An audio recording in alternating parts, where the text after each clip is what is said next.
We already have some folks coming in to the webinar. So we're gonna start promptly at 6. Wait for more folks to join us.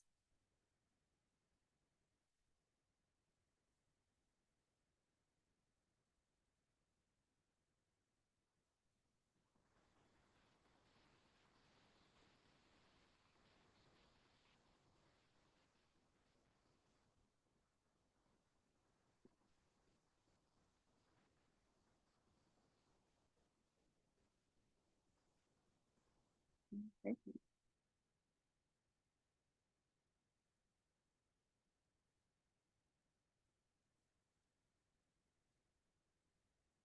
So glad that we have a lot of people here who are excited about pikas.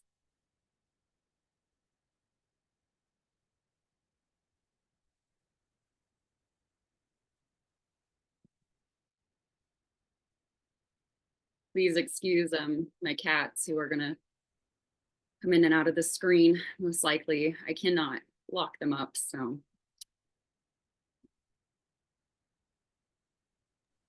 Cats always make a presentation better. Do. Got to earn their keep. And mine tailings, and really anywhere where there are rocks that have crevices that they can get down inside of. Here in Colorado, pikas are typically found in talus that's above about 8,000 feet. Pikas are generalist herbivores, and what that means is that they eat a really wide variety of vegetation. This is a trait that they share with rabbits, and they'll eat anything from grasses to flowering plants to pine needles. They'll eat mosses and lichens, pretty much any vegetation that they can find near the talus where they live, near their territory.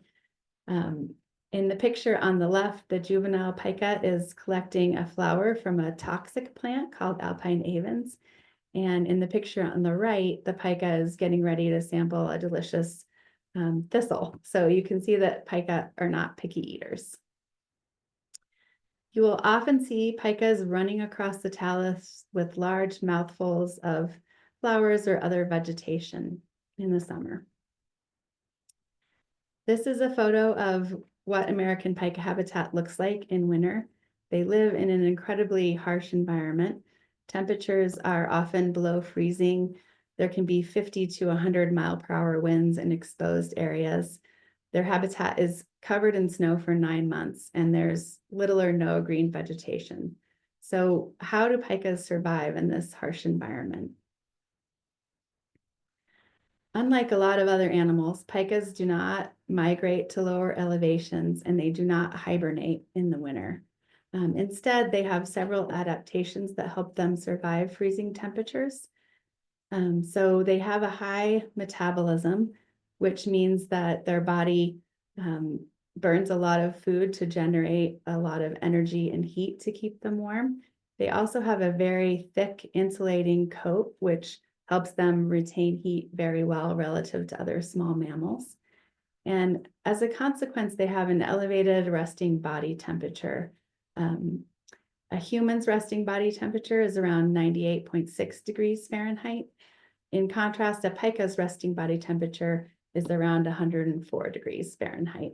So they're just living at a warmer resting body temperature. In addition, because the talus is covered in snow in winter, it's really insulated from wind and cold temperatures. So that also helps them stay warm. You might be wondering how they survive without any green vegetation in the winter. And their strategy to do that is to build huge winter food caches. So in this slide, you can see a pika on the left in a pretty small circle, and the pika's hay pile on the right, just kind of spilling out of the talus. There was a study in Colorado that showed that an average pika's hay pile was around 60 pounds. So that means that a pika is making around 14,000 trips to go out and collect mouthfuls of vegetation and bring that back to the hay pile over the 3 months of summer when their habitat isn't covered by snow. a colleague of mine named Joanna Varner, who is a pika expert at Colorado Mesa University, did some calculations for fun to compare pikas to humans. And 60 pounds of food for a pika is about 20,000 pounds of food for a human. So to collect an equivalent amount of food, you would need to make 5,000 trips to the grocery store on foot. And every time you went to the grocery store, you would need to carry about 4 pounds of food home in your mouth. That's about 3 or 4 large heads of lettuce. So that gives you a sense of how hard pikas are working in the summer to collect enough hay to survive the winter. Another really interesting hay pile fact is that pikas preferentially collect toxic plants and store them in their hay piles. So plants like that yellow flower I showed you in the previous slide. And the plants produce toxic compounds to avoid being eaten, and most mammals avoid eating toxic plants. But pikas collect them and put them in their hay piles. And the reason for this is that the toxins in the plants actually act as a preservative and keep the food fresh over the winter. And then pikas wait as the toxins degrade over the winter, and they eat the plants late in the winter when there aren't really any toxins left. So it's a really brilliant strategy to keep your hay pile fresh over winter. Unfortunately, some of these traits that are really useful for helping pikas stay warm in winter in harsh environments make them vulnerable to overheating if they're exposed to high temperatures in summer. So in addition to having a relatively high resting body temperature, pikas have a relatively low upper lethal body temperature. So to illustrate how different that is from humans, our resting body temperature is 98.6 degrees, and we can stand about an 8-degree increase in temperature before we'll experience hyperthermia and death. Pikas, on the other hand, can only stand about a 2 to 3 degree increase in temperature before they overheat and die. So they can really only handle kind of a narrow range of temperatures. And so if pikas are up on the surface for a prolonged period of time and they're exposed to temperatures above 80 degrees Fahrenheit, that can be lethal. Interestingly, they survive in many environments where the temperatures are regularly over 80 degrees Fahrenheit. So pikas really rely on the crevices in the talus to stay cool in summer and warm in winter. You can see that this pika is heading down into a crevice in the talus. The crevices can be really deep, and in some places there can be permanent ice and water underneath the talus. So the temperatures below the talus are much cooler than the temperatures at the surface. And pikas avoid overheating in the summer by regularly going down under the talus and resting and cooling off. In winter, especially when the talus is covered in an insulating blanket of snow, the temperatures under the talus are much warmer than the temperatures at the surface. And so pikas can stay warm in the winter. And this is the reason why you only find pikas in piles of broken rock debris, because they really need these crevices to behaviorally regulate their temperature. Researchers are concerned that pikas may be vulnerable to climate change because of their temperature sensitivity. So now that you know a little bit of background on basic American pika ecology, we can talk a little bit about how climate change might affect pikas. Here in Colorado, the climate has been warming pretty consistently over the last 30 years, and all of the climate models suggest that that trend is going to continue. In addition, we're also seeing reduced snowpack in the spring because the snow is melting a little early. And I'll talk a little bit more about that in a minute. So if summer temperatures increase, pikas could experience summer heat stress. They could just have temperatures that are too hot for them to survive, just overheat and die. They could also just need to rest under the talus more often to cool down, and that might make it so that they can't collect enough food to survive winter. Another potential problem is that juvenile pikas leave their mother as soon as they are done nursing and can live on their own, and they have to go find their own territory. And often that involves moving to another talus patch because all the territories where they're at are taken. If summer temperatures are higher, young pikas might not be able to survive that journey outside the talus. Another potential issue is that if the snowpack is reduced because of warmer temperatures and potentially earlier snow melt, pikas could actually experience more winter cold stress, which is counterintuitive. You don't usually think about climate change causing things to be colder, but that could be an effect for pikas. And that might mean that they would just freeze to death during times in the winter when the temperatures get really low. Because they don't have the insulation of the snowpack, or it might mean that they need to eat more hay to generate enough energy and heat to stay warm, and they might run out of hay before summer. Another issue is that changes in precipitation and snowpack and temperature can also affect the quality and availability of the vegetation that is available to pikas.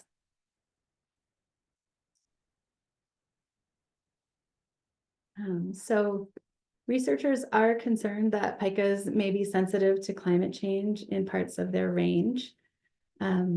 Researchers have linked population declines to climate change in some parts of the pikas range, primarily in lower elevation mountain ranges in the Great Basin and southern Utah, which is the area that's circled in black generally on this map. However, other pika populations in higher elevation mountain ranges appear to be more resilient. Pikas still appear to be numerous in many parts of their range, including the Rocky Mountains in Colorado. And researchers are also observing high geographic variability in how pikas are responding to climate change, which means that they're responding differently in different locations across their range. So as I mentioned just a minute ago, temperatures in Colorado have been warming for about 30 years, and all of the climate models suggest that that trend is going to continue. So you can see in this figure on the left that the blue is cooler temperatures, the red is warmer temperatures, and you start to see less and less blue in that blob that's the Southern Rocky Mountains over time. It's a little bit harder to predict what's going to happen with snowpack and precipitation with climate change. But one thing that we have observed in Colorado is that the snowpack is melting about 1 to 4 weeks earlier than it had in the past. So that's happened over about the past 30 years. So those things could affect pikas. There have been a bunch of different surveys to look and see if pika populations at sites where pikas were historically found have been extirpated in Colorado. So to see if pikas are disappearing from places where they were present in the past. There have been independent researchers that have done those type of surveys. Colorado Parks and Wildlife does surveys of historic sites about every 5 years. And then the Colorado PikaProject does surveys of historically occupied pika sites. And we found really limited evidence for pika extirpations in the Southern Rockies. So that is good news. On the other hand, Peter Billman, a PhD student at the University of Connecticut, is doing research on pikas across Colorado. And he's finding preliminary evidence of upslope range contraction, which would mean that pikas are being lost from lower elevations. And also evidence that pikas may be vulnerable to rising summer temperatures and lower snowpacks. That is preliminary data. He's still in the middle of doing that research. So pikas could be more resilient to climate change in the extensive high elevation habitat that we have here in the Rocky Mountains in Colorado. But researchers are still concerned about how pikas might respond to climate change. There was research done by the National Park Service that predicted that pikas may be extirpated by 2100 under climate change scenarios. So in these figures here on the right of this slide, the top figure labeled A shows you where pikas are currently found in the park in green and blue. And then the two figures at the bottom labeled B and C show where pikas are predicted to be found in the park in the future under climate change scenarios. And the scenarios are two different scenarios of human emissions. So in B, there would be lower human emissions, and in C, it would be more of a worst case scenario in terms of emissions. And what you can see is that they're predicting that pikas could be restricted to about 20% of their distribution by 2100, or nearly extirpated from the park under the more under the greater emissions scenario. They're predicting that rising temperatures will reduce suitable habitat for pikas, reduce dispersal of juvenile pikas between talus patches in the summer, and decrease snowpack in winter survival. There's also some research suggesting that there are areas that may be climate refuges for pikas, places where pikas may do fine under climate change scenarios. This is from the same research done by the National Park Service in Grand Teton National Park. And the figure on the left shows current pika distribution in Grand Teton National Park. The areas in kind of blue and green have more pikas. The areas in yellow, orange, and red have less. And the figure on the right is what researchers are predicting pika distribution will look like under climate change scenarios in the future in Grand Teton National Park. And you can see basically that there's a lot more blue and green. So they're predicting there'll be more pikas occupying more areas in that park in the future. And that's, really interesting. And they think what may explain that is that pikas, Grand Teton National Park is really cold, it's really wet, and it gets a ton of snow relative to other mountain ranges in the West. And so pikas in the park may currently be limited by cold, wet conditions and just kind of extreme conditions in winter.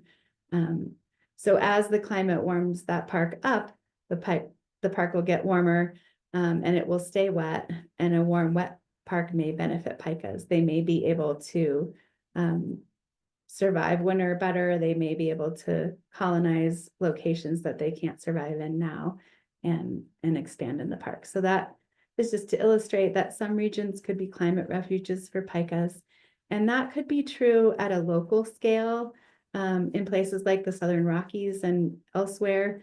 It may be that there are areas of talus here that will stay cooler in summer and warmer in winter than other areas. And those areas could be places where pikas could persist under climate change scenarios. Pikas may also survive at sites where local site characteristics mediate the impacts of climate change. This slide shows you an example of that. This is a picture of pika habitat in the Columbia River Gorge. Pikas live in this area. It's near sea level. In August, the temperatures are 80 to 90 degrees Fahrenheit, so it's very hot. And researchers think that pikas are able to survive in this really hot environment because of the moss that you see in the picture. The talus is completely covered in moss, and pikas eat that moss, and so they don't have to spend much time above the surface foraging compared to pikas in the mountains. And then the moss also insulates the talus from heat. So in some cases, local site characteristics can make it so pikas can survive in surprising places. Pikas may also be able to cope with climate change through behavioral flexibility. So this is a photo taken from a camera trap at night.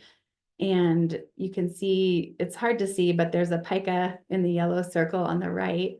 And that pika is adding plants to its hay pile in the middle of the night. And some researchers think that pikas may be doing that more, being active more at night in hot places. So that could reduce the amount of time they have to spend out in hot temperatures collecting hay if they do it at night. And that might help them acclimate to climate change. So we really need more data to be able to track how pikas are responding to climate change in Colorado, and to be able to predict how they're going to respond to climate change in the future, and to develop management strategies to help them cope with climate change.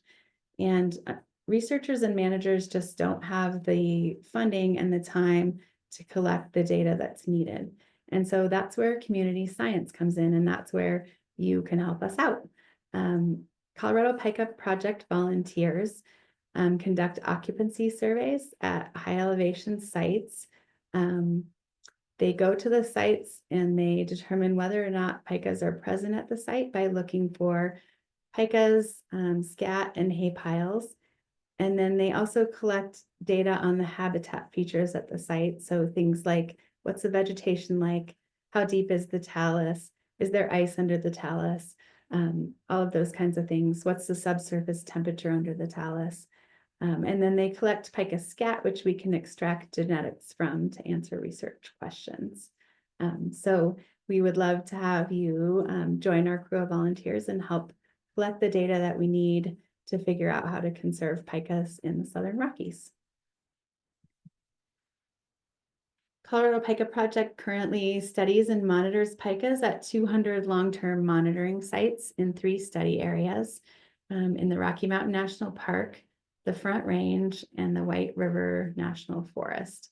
And all of these projects are done in partnership with the land and wildlife management agencies in Colorado. So we share all of our data with them. And we also share our data with independent researchers.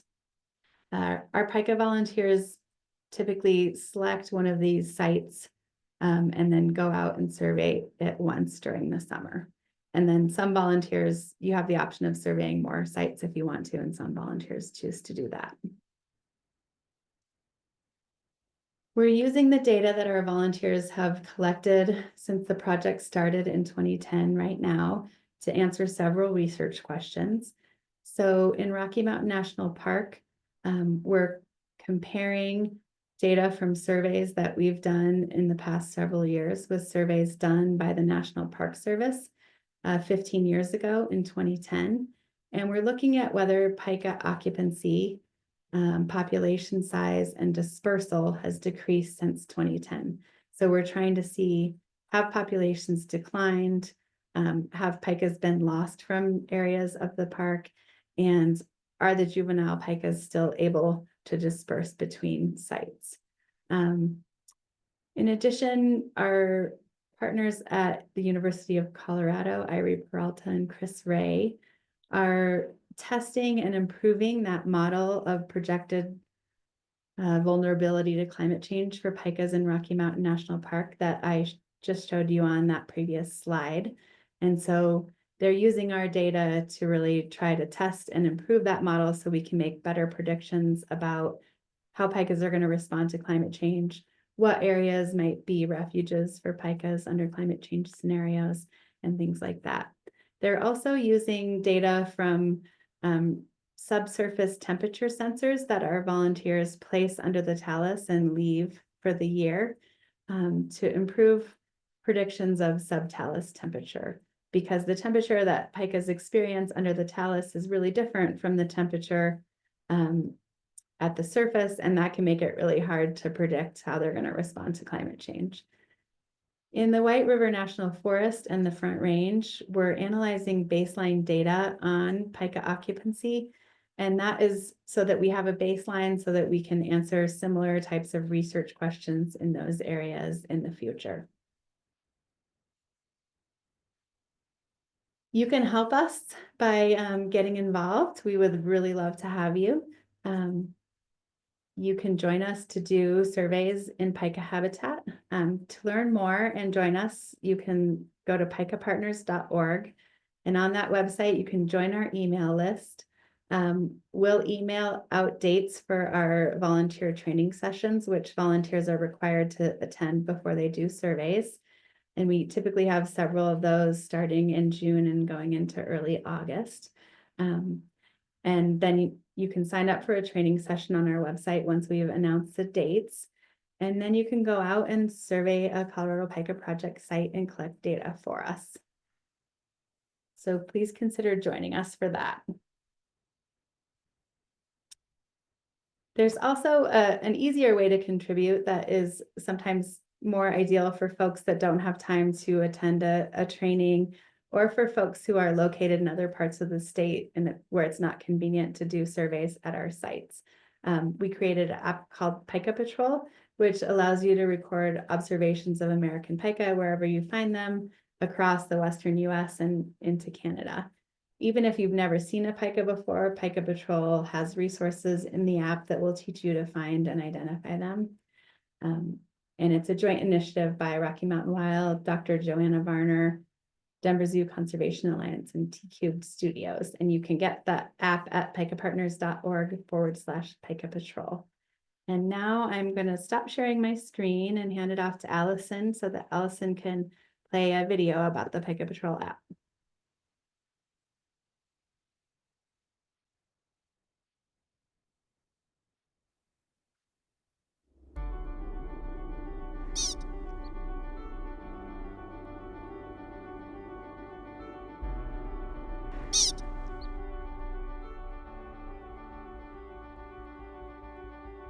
Hi, my name is Johanna Varner, but you can also call me Pika Joe.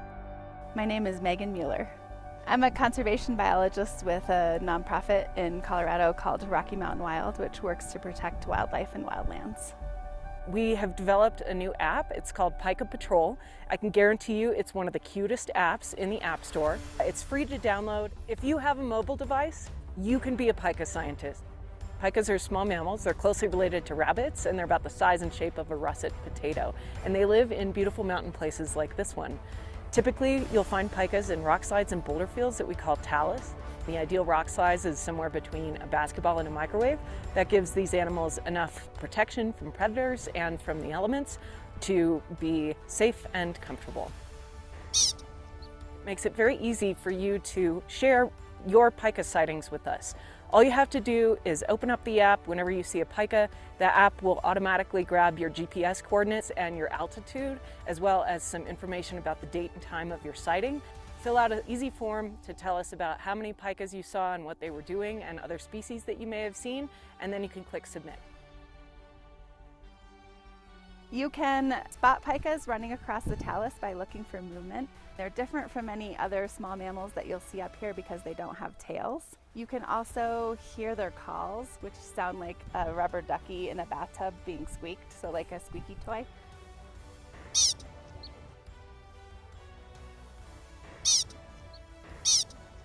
You can find their hay piles, which they store in stacks in the talus, clippings of grass and flowers and vegetation that they eat over the winter. And then you can also find their scat, which looks like peppercorn. The app is also available in both English and Spanish. There's a toggle button on the main screen that will allow you to switch between languages. Pikas are what we sometimes consider to be an indicator species, and what that means is that they are one of the more sensitive species that lives in this beautiful mountain landscapes.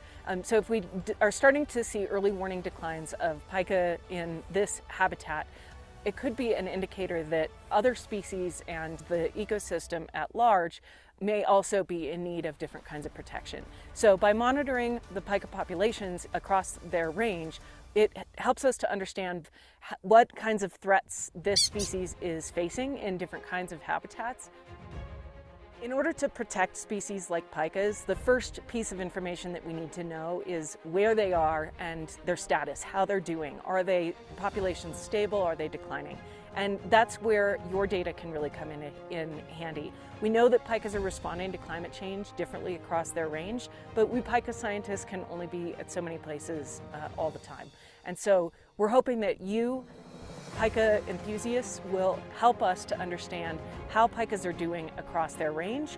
This will help us to identify the kinds of habitat features that seem to support healthy, thriving populations. And that is the sort of key information that we need in order to develop effective conservation and management plans to protect pikas and other species that depend on the same habitat. Pikas make people smile. I love that anyone can get up into the mountains and watch them and really enjoy watching wildlife. We really want to hear from you, and we really want to see your observations to help us protect this species and these amazing habitats. Please join us in the Pika Patrol. We would love to have you on our team.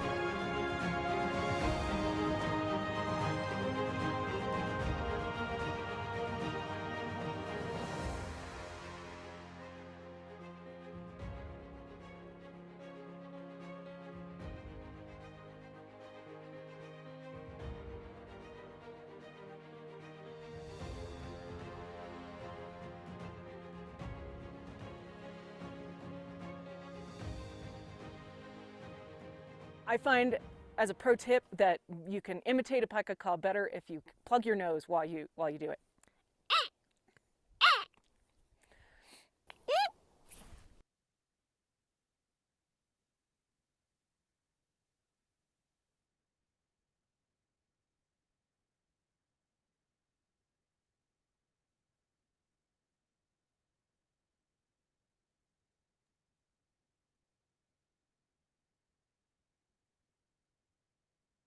All right, everyone. Hopefully you guys can all hear me again. I'm hoping that that video inspired you to download the Pika Patrol app and get out this summer and record observations of pikas for us.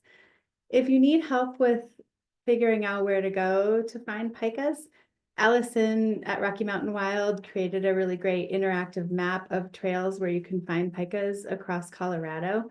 And that map will go up on pikapartners.org in April or May. So when it comes time to go look for pikas in the summer, when the snow has melted in the mountains, that map will be available to you if you're interested in going out to use that. This map shows the pika observations that we've received so far in the Pika Patrol app.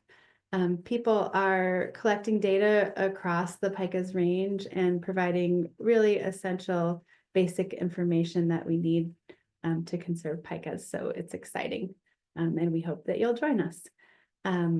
You'll see that there's a lot of observations in Colorado where the Colorado Pika Project is located, and a lot in the Cascades where the Cascades Pika Project is located. That project is run by Dr. Joanna Varner, who you saw in the video.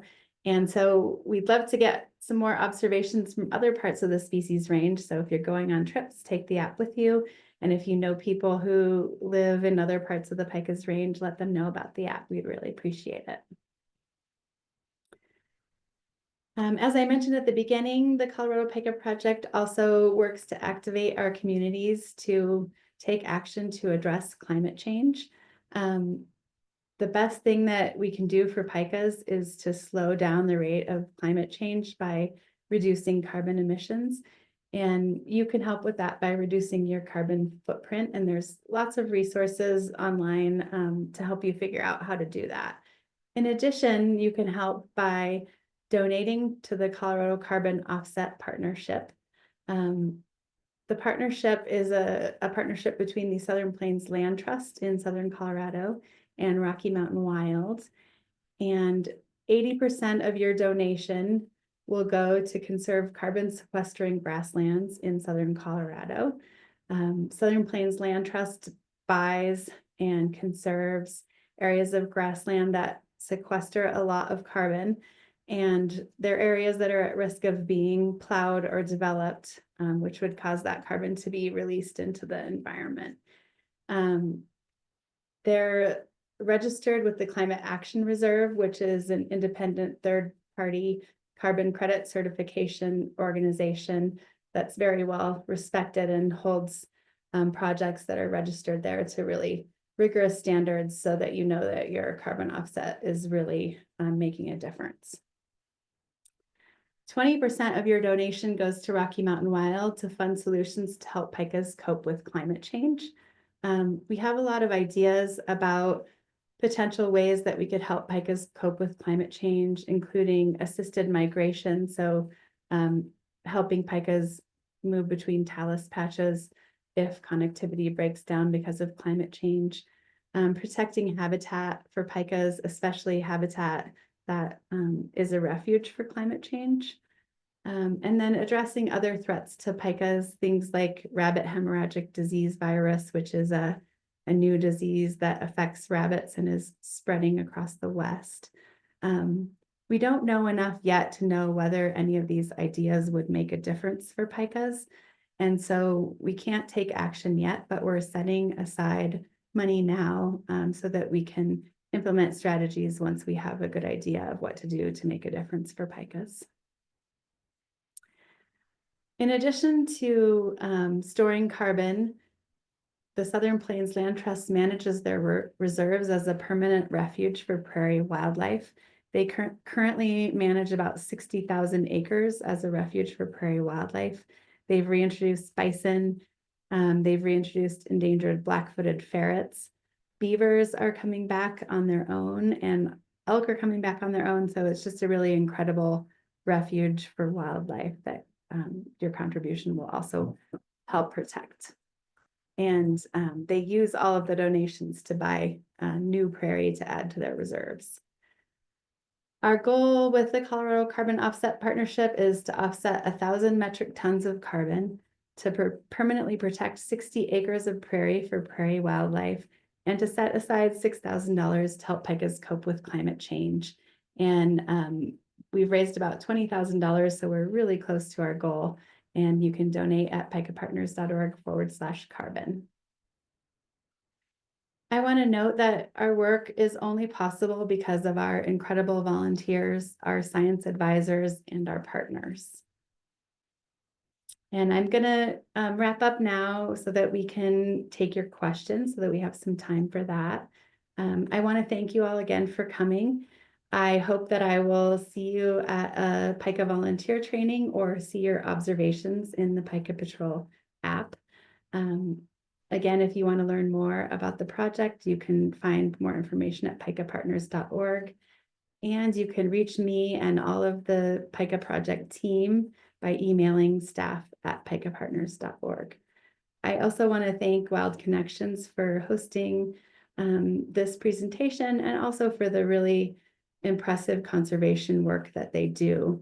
I think, as you've probably heard in the news, there's going to be a lot less federal funding for conservation over the next year, and that's really going to make it difficult for Rocky Mountain Wild and Wild Connections and other organizations like ours to do our work. And so please help out any way you can, volunteer, donate, tell your friends and family about the things that you learn from our organizations, and hopefully we can all work together to keep conservation moving forward.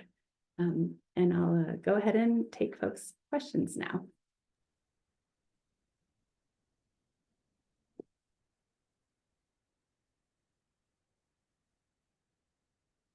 Thank you so much, Megan. That was fantastic. I mean, I'm just really cannot wait to just get involved with you guys and go start counting pika. So we have some questions in the chat, a lot about how folks can get involved. So I'm gonna kind of go through those right now. I think you can also see those on your screen. But once again, we will have this information sent out to folks who have attended in an email at a later point. So you don't need to remember all of the .orgs, but you'll be able to just have them right in your inbox. So one of the questions we have here is, how long does each survey take and last, and how many volunteers at each survey? So each survey, the actual survey typically takes about 30 minutes. And we ask volunteers to go out in groups of 2 for safety. Some volunteers pair up and go out in larger groups, but the minimum number is 2. Only one of those people has to be trained as a volunteer. So you could go out with your friends or family or other hiking partners. The hikes to the sites really vary in distance and difficulty. So some sites are, less than a quarter mile off of a major road on a trail, and other sites are a 17-mile hike into Rocky Mountain National Park in areas with no trail. So we give volunteers resources to pick a site that really works with their ability level and the amount of time that they have. And what do those trainings look like? So we ask volunteers to watch a couple of videos on their own time prior to the training, and then we spend a day, about a half a day out in pike habitat. So you would get up early, you would meet us at a training site, and then we would go out and show you how to identify pikas, how to identify their sign, how to do the surveys, give you some good safety tips, all those kinds of things. So it is a time commitment. It takes, about a half a day plus some prep time in advance. And then when it comes to having the cell service, when you're downloading the app, so if you're out, way out there, do you really need cell service in order to use the app, or is that something that functions by itself without it? Great question. The app actually works out of cell service. So what will happen is you can record the observation when you're in the backcountry out of cell service, and it will store that observation locally on your phone. And then when you get back into cell service, the next time you open the app, it will prompt you to upload it to our database. So you just click on upload and then it goes into the database.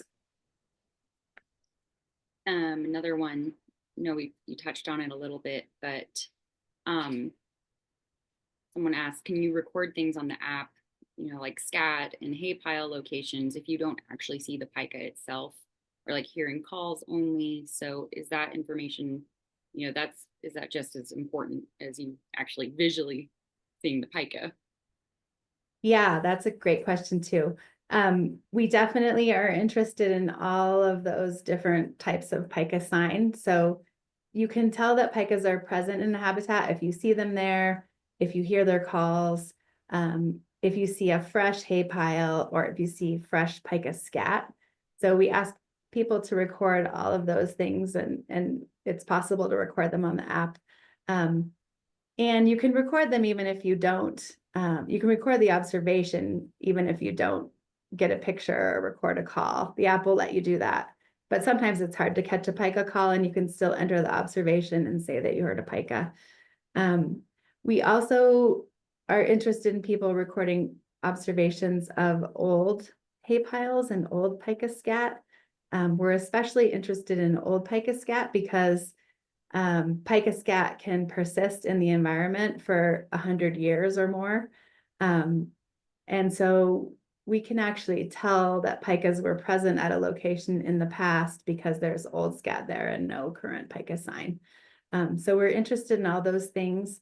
And then one other thing that's unique about the app is that you can tell us if you went to a site and you looked around for a period of time and you didn't see pikas, and that's also really useful information. Fantastic to know. Do you guys ever use iNaturalist for pika observations? We don't, but we do transfer our data from the Pika Patrol app to iNaturalist so that it goes into the larger global database of wildlife and other species observations. And if you're already familiar with iNaturalist, that's also a great way to collect data on pikas. So you could definitely use their app too. That's fantastic. Got a great question from Wild Connections board president Jim Lockhart. Is can pika on Pikes Peak, which is here in the Colorado Springs area, travel the 50 or 60 miles to the next habitat site, or is the population there a relic of time when climate was cooler and pika more widespread? Yeah, that's a really good question. So we don't know that much about how far pikas can disperse because they're really difficult to radio collar. No one's really figured out how to do that yet. But from genetic research, from looking at how genetically connected different populations are, we think that they probably don't really travel more than 2 or 3 kilometers. And so a lot of the existing populations are probably relics from a time when we were going through a glacial cycle and there was more ice and things were colder, and they crossed those large areas between mountain ranges at that time. So yeah, I think the population on Pikes Peak has probably been isolated up there for a long time.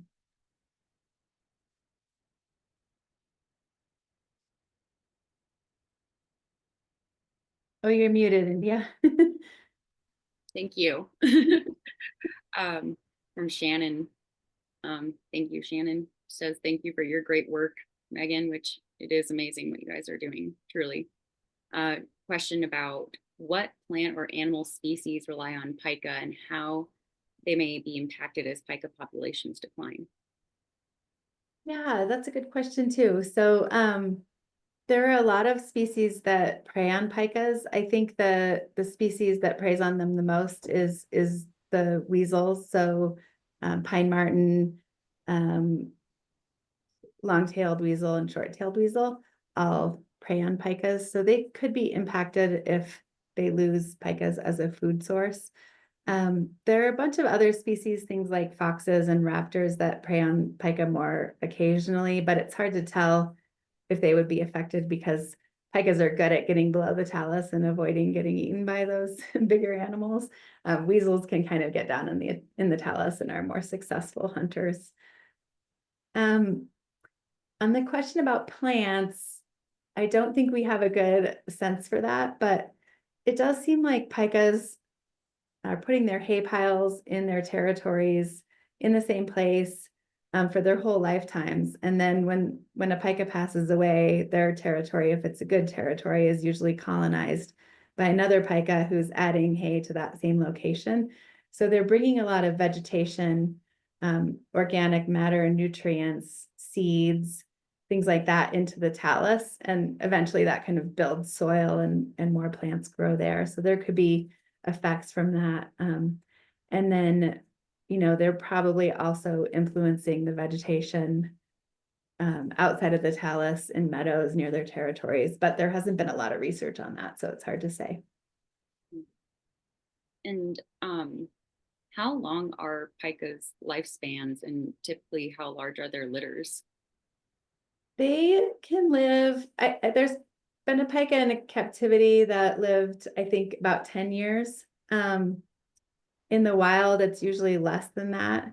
If pikas survive to adulthood, they can have a nice full lifespan, but the juveniles have to disperse to find a new territory when they're really young. So they've basically just gotten old enough to finish nursing, and they are about the size of a golf ball, and they have to travel a pretty long distance across areas that aren't talus, where they're vulnerable to predation, to find a new territory. And then once they find that territory, they have to collect enough hay in whatever amount of summer is left to survive the winter. So they have it really rough, and juvenile survival can be really low.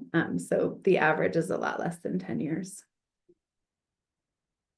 Makes me want to save all of them right now. Them immediately. Question here.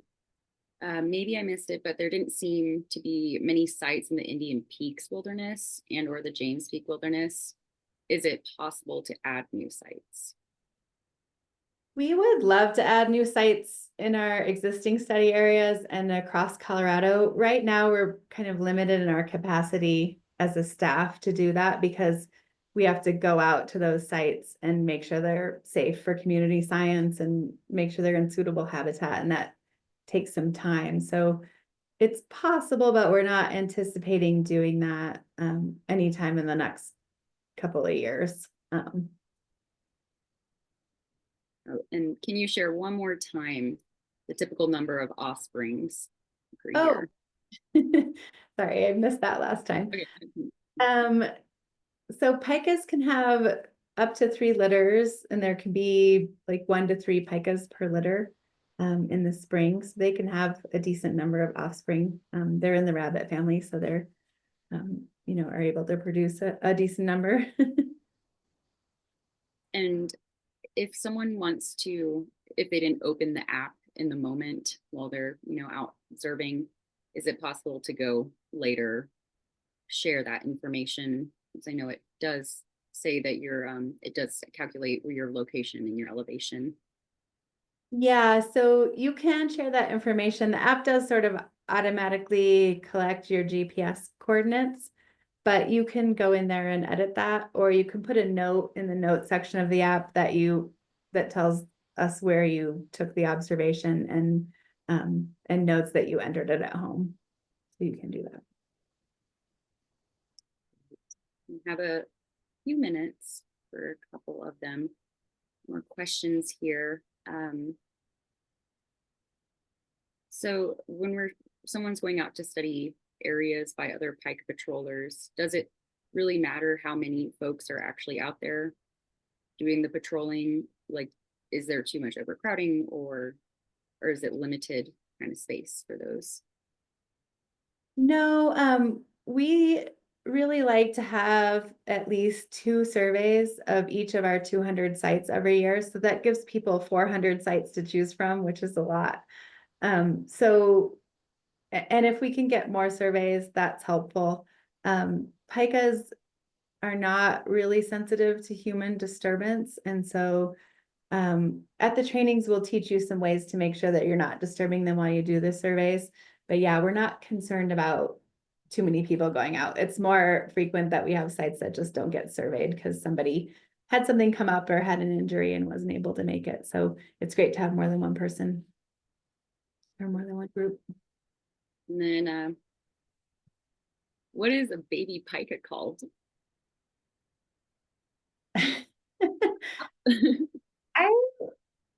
I feel like I should know that, and I'm not thinking of it right now.